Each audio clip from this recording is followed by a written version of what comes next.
आज हम बात करेंगे एक ऐसे व्यक्ति की जिसने अखंड भारत की प्रतिज्ञा की और भारत को अखंड बनाकर दिखाया। एक ऐसा गुरु जिसने अपने शिष्य को अपने शिक्षा सामर्थ्य से अखंड भारत का सम्राट बनाया। आज हम बात करेंगे चाणक्य की, जिसने अपने जीवन को अखंड भारत को सौंप दिया। चाणक्य का जन्म ईसा से 300 वर्ष पूर्व भारत के बिहार राज्य में हुआ था। उनकी आरंभिक शिक्षा उनके पिता ऋषि चाणक्य के आश्रम में पूरी हुई। आगे की शिक्षा उन्होंने तक्षशिला विश्वविद्यालय से पूरी की, जो आज पाकिस्तान में है। चाणक्य एक काले और रूपहीन तथा निर्धन विद्यार्थी थे, जिसके कारण कोई विद्यार्थी उनसे मित्रता नहीं रखता था, और इसी कमी को पूरा करने के लिए चाणक्य ने शिक्षा का सहारा लिया और इतना ज्ञान अर्जित किया कि वो भारत में सबसे बुद्धिमान और विख्यात विद्वानों में गिने जाने लगे। वो समय राजतंत्र का था, मगर भारत के अधिकांश राजा अहंकार के वशीभूत होकर आम प्रजा पर अत्याचार करने लगे थे। क्योंकि चाणक्य भी निर्धन और प्रजा का हिस्सा थे, इसलिए उन्हें भी राजाओं और बड़े बड़े जमींदारों के द्वारा अक्सर सताया और शोषित किया जाता था। और इसी शोषण के चलते उनके मन में एक व्यवस्थित और संगठित राज्य बनाने का विचार आया, जिसके बारे में वो अक्सर चिंतन करते रहते थे। अपनी पढ़ाई करते समय उनके मन में एक व्यवस्थित तथा संगठित राज्य बनाने के विचार ने पूरी तरह पकड़ बना ली थी। मगर उनका तक्षशिला से जाने का समय अब आ गया था, क्योंकि उनकी शिक्षा पूर्ण हो गई थी। चाणक्य अपनी शिक्षा पूर्ण करके पाटलिपुत्र में रहने लगे और एक शिक्षक का कार्य करने लगे। स्थानीय लोग चाणक्य की बुद्धिमत्ता और कार्यकुशलता से प्रभावित हुए। चाणक्य जहाँ भी जाते, जिससे भी मिलते, उसी को सिकंदर नाम के खतरे की चेतावनी देते और हमेशा एकजुट रहने की सलाह देते। क्योंकि उस समय सिकंदर, जो एक यूनान का सम्राट था, उसने विश्व विजय की शपथ ले रखी थी और पश्चिम के लगभग सभी राज्यों को जीतता और कुचलता पूर्व की ओर बढ़ा आ रहा था। सिकंदर की सेना ज्यामिति संरचना व्यूह बनाकर शत्रु सेना पर आक्रमण करती थी। उनकी सेना के सैनिक हमेशा चमकते दमकते जीरा बख्तर पहने रहते थे। उनकी रणनीति भारत के लिए नई थी, इसलिए चाणक्य को सिकंदर अपने अखंड भारत के सपने को चूर करता दिखाई देता था। इसलिए वो राज्य राज्य जाकर सभी शासकों से इस खतरे की चेतावनी देते और एकजुट रहने की सलाह देते। भारत में आते ही सिकंदर का सामना पोरस से हुआ।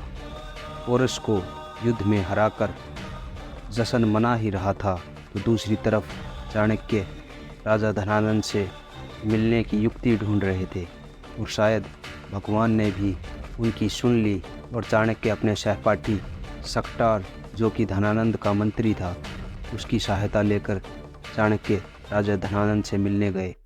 धनानंद से मिलने का उनका उद्देश्य सिकंदर जैसे खतरे का समाधान ढूंढना और उससे निपटने का उपाय खोजना था।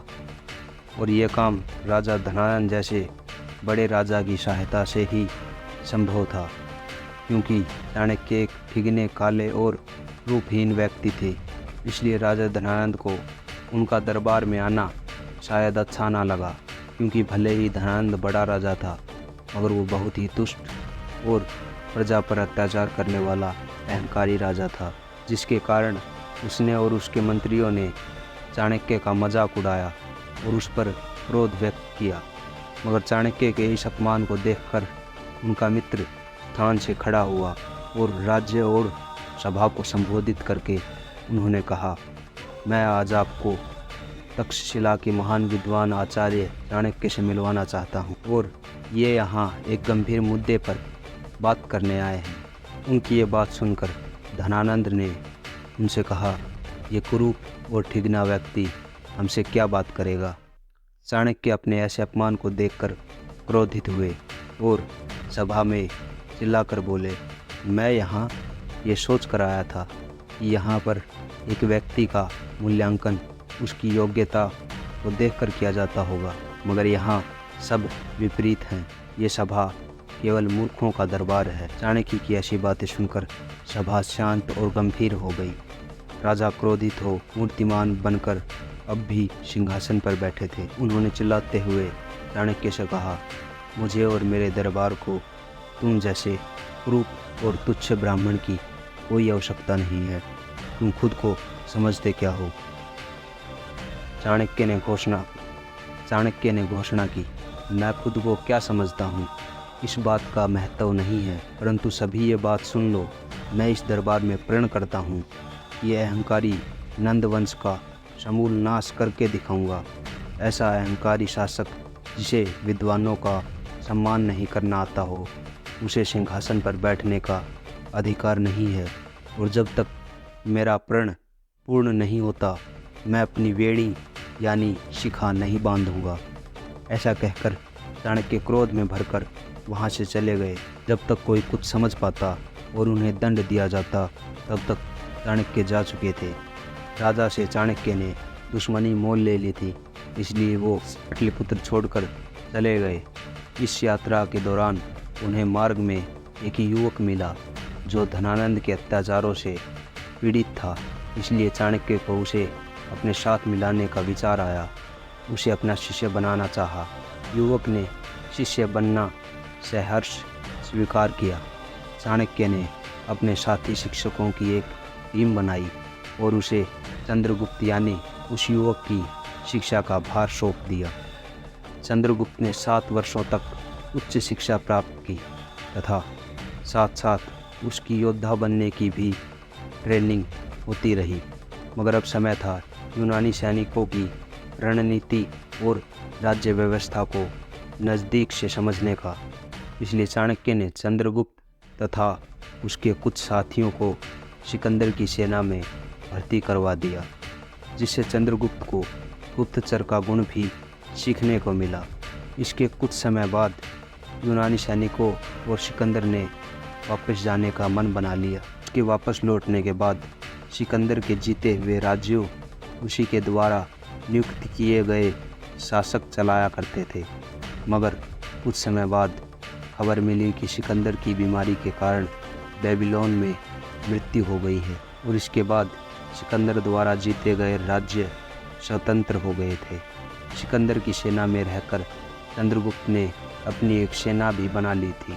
समय आ गया था चाणक्य का मुख्य प्रतिशोध पूरा करने का, जो कि धनानंद का वध था। चाणक्य और चंद्रगुप्त ने पाटलिपुत्र के मध्य से युद्ध की शुरुआत की और उन्हें बार इस भूल के लिए हार का सामना करना पड़ा। मगर उन्हें बहुत जल्द समझ आ गया पाटलिपुत्र एक सुदृढ़ राज्य है, उसे सीधे तौर पर जीतना अभी मुमकिन नहीं। इसलिए उन्होंने छोटे राज्यों और राजाओं का पूर्ण समर्थन लेने का निश्चय किया और सिकंदर के जीते हुए राज्यों और शासकों को स्वतंत्र करने का उपाय किया, ताकि वे सभी राजा चंद्रगुप्त के साथ मित्रता कर लें और धनानंद के विरुद्ध उनकी सहायता करें। उन्हें अपनी योजना के अनुसार सिकंदर के द्वारा जीते छोटे राज्यों को स्वतंत्र करने का कार्य शुरू कर दिया और इसी कारण लोगों को चंद्रगुप्त और चाणक्य पर विश्वास होने लगा और साथ ही उनकी शक्ति बढ़ने लगी। शक्ति में वृद्धि होने के बाद चंद्रगुप्त और चाणक्य ने अपनी रणनीति बदली और मगध की सीमाओं पर आक्रमण करके धीरे धीरे मगध के बाहरी हिस्सों को जीत लिया। चंद्रगुप्त युद्ध कर रहे थे तो चाणक्य युद्ध में धनानंद के प्रति प्रतिशोध पैदा करने का प्रयत्न कर रहे थे और वो उसमें सफल हुए। इसी बीच पाटलिपुत्र में बहुत कुछ घट चुका था। पुराने सम्राट यानी धनानंद की मृत्यु हो चुकी थी और धनानंद का भाई समूल्यानंद सम्राट बन चुका था। चंद्रगुप्त और चाणक्य बहुत सी कठिनाइयों और एक लंबे युद्ध के बाद मगध को जीत चुके थे, मगर अभी उनकी समस्या समाप्त नहीं हुई थी। सिकंदर के वफादारों में से एक सेल्यूकस नाम का शक्तिशाली योद्धा एक बार फिर सिकंदर की तरह विश्व विजय करने निकल पड़ा। जब चाणक्य को इस बात का पता चला तो उन्होंने चंद्रगुप्त को इस खतरे के बारे में बताया युद्ध के लिए तैयार होने का आदेश दिया। चंद्रगुप्त ने उस युद्ध में सेल्यूकस को बंदी बना लिया। यूनान और भारत की दुश्मनी को जड़ से समाप्त करने के लिए चाणक्य के समझाने पर चंद्रगुप्त ने सेल्यूकस की पुत्री हेलेना से विवाह कर लिया और फिर चंद्रगुप्त मौर्य का राज्य अभिषेक हुआ और उन्हें सारे भारतवर्ष का यानी अखंड भारत का सम्राट घोषित कर दिया गया और चाणक्य वहाँ पर महामंत्री के पद पर नियुक्त किए गए।